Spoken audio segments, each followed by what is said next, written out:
नमस्कार प्यारे बच्चों, आप सभी का आपके अपने YouTube channel study with Ajit sir पे मैं अजीत राज पुरोहित स्वागत करता हूं। आज आपका कक्षा 10 का जो गणित का पेपर हुआ है उसका मैं आपको सॉल्यूशन करवाता हूं। जैसा कि आप देख पा रहे हो, दो संख्याओं का जो HCF है, मैसेप का मतलब हो गया ना HCF, तो आपको HCF दिया हुआ है कितना 27, LCM भी दिया हुआ है कितना दिया हुआ है 162, एक संख्या आपको दी हुई है 54, तो आपसे दूसरी संख्या जिसको मैंने बी नाम दिए वो हमें निकालना है।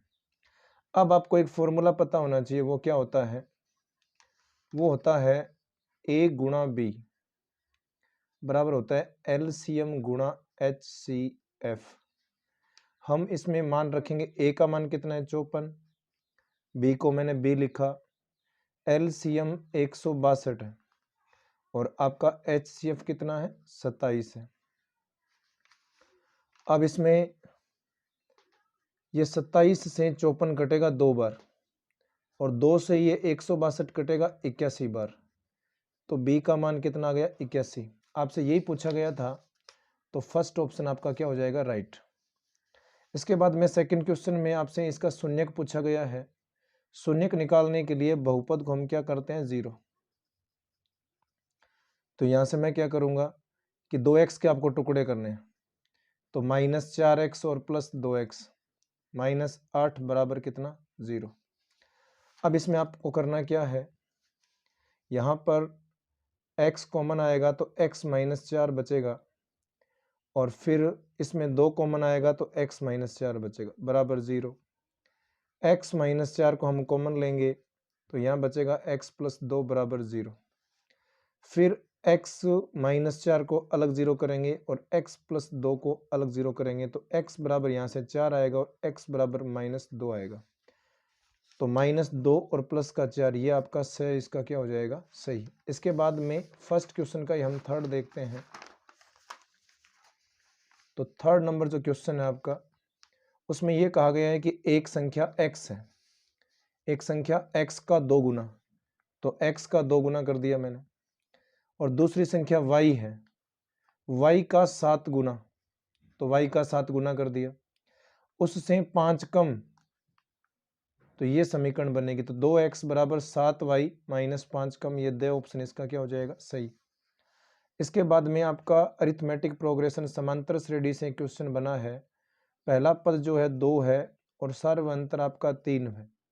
आपसे nवां पद पूछा गया है। nवें पद का सूत्र होता है a + n - 1 × d, तो an हम निकालेंगे तो a का मान 2 है प्लस n - 1 × d का मान 3 है। इसे हल करेंगे तो 2 + 3n और -3, तो ये बचेगा आपके पास 3n और यहाँ 2 में से ये 3 निकालने पे -1 बचेगा, तो ये आपका बे ऑप्शन सही हो जाएगा। ऐसे ही आपसे ये पूछा गया है कि 3 के प्रथम 5 गुणजों का योगफल, तो 3 के प्रथम 5 गुणज कौन से होते हैं? 3 होता है, फिर 6 होता है, फिर 9 होता है, फिर 12 होता है और उसके बाद में क्या होता है 15। इनका आपसे योग पूछा गया है, तो ये देखिए 9 और 6 15, 15 और 15 30, 30 और फिर 12 कितना 42 और 3 45 हो जाएगा। इन सबको जोड़ने पे कितना आएगा 45 आएगा। इसके बाद का जो क्वेश्चन है आपका, उसमें आपसे ये पूछा गया है कि त्रिभुज है PQR, एक कोई समकोण त्रिभुज है PQR। अब इसकी PR भुजा कर्ण है, कैसे पता चला? ये पाइथागोरस प्रमेय है, और पाइथागोरस प्रमेय में अगर ये P है और ये अगर R है तो इसका नाम क्या होगा Q। आपसे ये पूछा गया समकोण कहाँ होगा? Q पर होगा। उसके बाद में 0,3 बिंदु आपको दिया हुआ है 0,3 और x अक्ष से दूरी पूछिए। मैंने आपको हमेशा सिखाया है कि x अक्ष से पूछता है तो उल्टा लिखना है। y का मान कितना है इसमें? y का मान इसमें 3 है, तो x अक्ष से दूरी कितनी आ जाएगी 3। इसका फर्स्ट ऑप्शन राइट हो जाएगा। ये आपका 2 sin 45 1/√2 होता है और cos 45 भी 1/√2। इसको हल करेंगे तो 1 और 2 को √2 से गुणा करने पे कितना आएगा 2 आएगा, 2 से 2 कटा तो कितना बचा 1। दे ऑप्शन आपका क्या हो जाएगा सही। इसके बाद का जो क्वेश्चन है उसमें आपसे यह कहा गया है कि एक जो वृक्ष है उसकी छाया ऊंचाई की, तो ये वृक्ष की लंबाई है और ये उसकी छाया की लंबाई है। यहाँ पर ये यूनियन कोण बना है थीटा। अब ये कहा गया है कि ऊंचाई का कितना गुणा, 1/√3 गुणा ऊंचाई का क्या है, छाया है। इसमें हम tan यूज करेंगे, तो मैंने लिखा tan थीटा बराबर लंब बटे आधार। अब आपको tan थीटा तो लिखना ही है, लंब कितना है, कोण के सामने की भुजा h, और 1/√3 h ये क्या हो गया, आधार।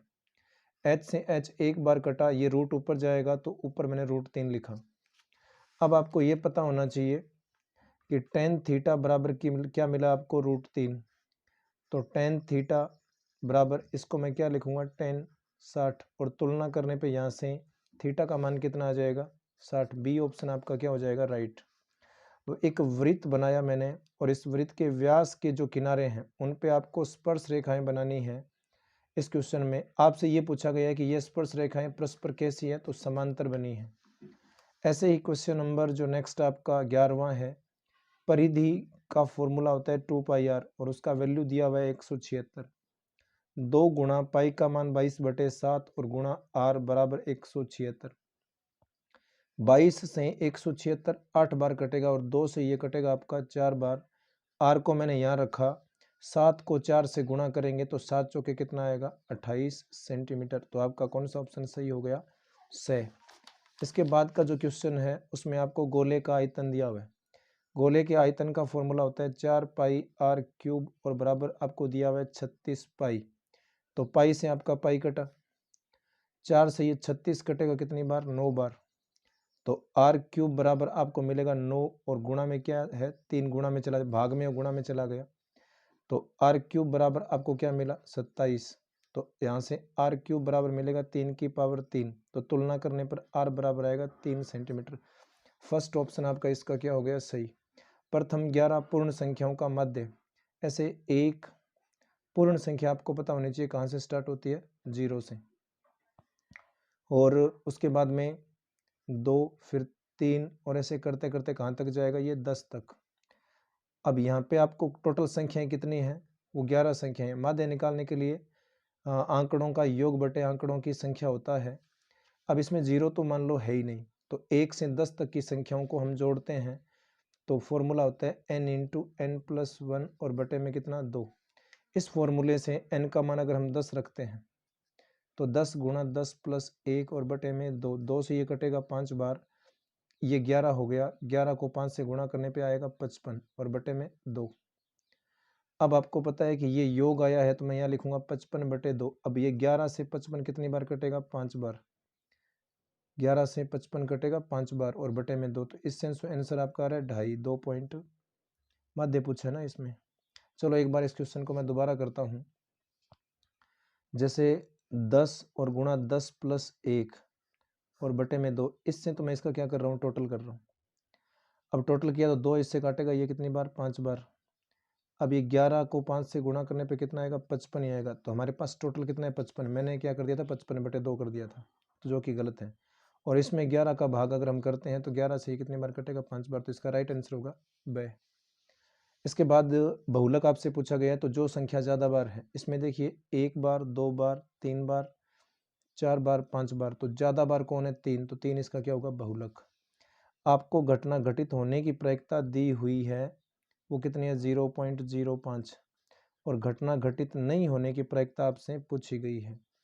आपको ये पता होना चाहिए कि घटना घटित होना और घटना घटित नहीं होना, इसकी जो प्रायिकता होते हैं उसका टोटल कितना होता है, 1। अब यहाँ से आपको 0.05 लिखना है, पी ई बार भी मैंने लिखा और बराबर 1। तो पी ई बार बराबर आपको मिलेगा 1 - 0.05, और इसको घटाने के बाद में आपको फाइनली आंसर मिलने वाला है 0.95। इसका मतलब आपका आंसर डी हो जाएगा यहाँ से राइट। इसके बाद में जो आपके रिक्त स्थान वाले क्वेश्चन है उनकी बात हम करते हैं। तो उसमें देखिए क्या क्या लिखा हुआ है। आपसे 11वां पद पूछा गया है। 11वां पद आपका होता है A11। इसका फॉर्मूला होता है A प्लस कितना D, 10D। अब इसमें आपको देखना ये है कि A का मान यहाँ पर देखिए कितना है, -3। तो मैंने -3 लिखा, प्लस 10 लिखूंगा, और D का मान हम निकाल लेते हैं यहाँ से। डी क्या होता है, दूसरे पद में से आपको पहला पद घटाना है। पहला कितना, -3, तो माइनस माइनस क्या हो गया, +3। 3 दूना 6 में से 1 निकालने पे कितना आएगा, 5/2 आएगा। तो ये डी कितना मिला आपको, 5/2। अब यहाँ से हम इस 2 को काटेंगे तो कितनी बार काटेगा, 10 को 5 बार। 5 को 5 से गुणा करने पे कितना आएगा, 25, और इसमें से आपको निकालना कितना है, 3, तो आपके पास कितना बचेगा, 22। तो इसका राइट आंसर यहाँ पे क्या आएगा, 22 आएगा। उसके बाद में कोस स्क्वायर 60, तो कोस 60 का मान कितना होता है, 1/2 इसका स्क्वायर, माइनस साइन 60 का मान होता है √3/2 इसका भी स्क्वायर। अब आपको देखना है कि ये 1/4 हो गया और ये 3/4 हो गया। इनको घटाने से क्या आएगा, 1 - 3/4। तो फिर आप यहाँ से देखते हो कि -2/4 आएगा, तो इसको काटने पे आएगा 1/2। -1/2 हमारा राइट आंसर हो गया। यहाँ पे क्या आएगा, -1/2। अब यहाँ लिखा हुआ है कि वृत्त का जो क्षेत्रफल है, वृत्त का क्षेत्रफल का फॉर्मूला होता है πr², उसका वैल्यू दिया हुआ है 154। अब पाई का मान होता है 22/7, r² बराबर कितना है, 154। 22 इसको 7 बार काटेगा और यहाँ से आप देखते हो कि r² बराबर कितना आएगा, 7 ये है और ये 7 ऊपर चला गया, तो 7 × 7। तो यहाँ से आपको पता चला कि r का मान कितना आएगा, 7 सेंटीमीटर आएगा। 7 सेंटीमीटर आपको यहाँ लिखना है। ये क्वेश्चन तो बहुत ही सिंपल है। शंकु जो होता है उसमें त्रिज्या ये होती है, ये त्रिज्या है, ये इसकी सीधी ऊंचाई है और ये तिरछी L तिर्यक ऊंचाई है, ये H है। इन तीनों में एक संबंध होता है L² बराबर r² + h²। तो L² बराबर कितना आएगा, 6 का स्क्वायर और 8 का स्क्वायर। तो ये हो गया आपका 36 और ये 64, तो कितना हो गया, फाइनली 100 हो गया। अब आपसे L पूछा गया तो √ में कितना आएगा, 100, और यहाँ से आपको मिलेगा 10 सेंटीमीटर। इसके बाद में आपने एक फॉर्मूला पढ़ा है कि बहुलक का एक फॉर्मूला पढ़ा है आपने। बहुलक बराबर क्या होता है, 3 × माध्यक, 3 × माध्यक -2 × माध्य होता है। अब इसी को हम एडजस्ट करके लिखेंगे, तो ये जो 2 × माध्य है, हम इसको इस तरफ लेके आते हैं, तो ये बहुलक के साथ में कौन जुड़ जाएगा, बहुलक, और प्लस आएगा 2 × माध्य। इसका मतलब ये है कि 2 × माध्य जो यहाँ लिखा हुआ है उसके साथ में आपको बहुलक यहाँ पे लिखना है, और वो दिख भी रहा है, माध्य का आ गया, माध्य आ गया, तो बचा फिर क्या, बहुलक ही बचा ना। तो यहाँ क्या आएगा, बहुलक आएगा। इसके बाद में यहाँ आपसे वर्ग चिन्ह पूछा गया है, तो वर्ग चिन्ह में 60 और 75 को जोड़कर आपको 2 का भाग करना है। इनको जोड़ने से कितना आएगा, 135 आएगा, और 135 में 2 का भाग करने पे भाग जाएगा पहले 6 बार, फिर भाग जाएगा 7 बार, और फिर भाग जाएगा 0.5 बार। तो इसमें आएगा 67.5। उसके बाद में ये जो 7वां क्वेश्चन है दूसरे का रिक्त स्थान में, इसमें ये लिखा हुआ है कि 6 से बड़ा अंक, जब हम पासे को उछालते हैं तो 1, 2, 3, 4, 5 और 6 तक ही अंक आते हैं। अब इसमें 6 से बड़ा कोई अंक नहीं है, इसलिए इसकी प्रायिकता कितनी होगी, 0/6। तो फाइनली उत्तर इसका कितना आएगा, 0 आएगा। तो मैंने अब तक आपको इस वीडियो में फर्स्ट और सेकंड क्वेश्चन करवा दिया है। आई होप आप लोगों को बड़ा ढंग से समझ आया होगा। बाकी नेक्स्ट वीडियो में आपको मैं सब चीज़ें पढ़ाता हूँ।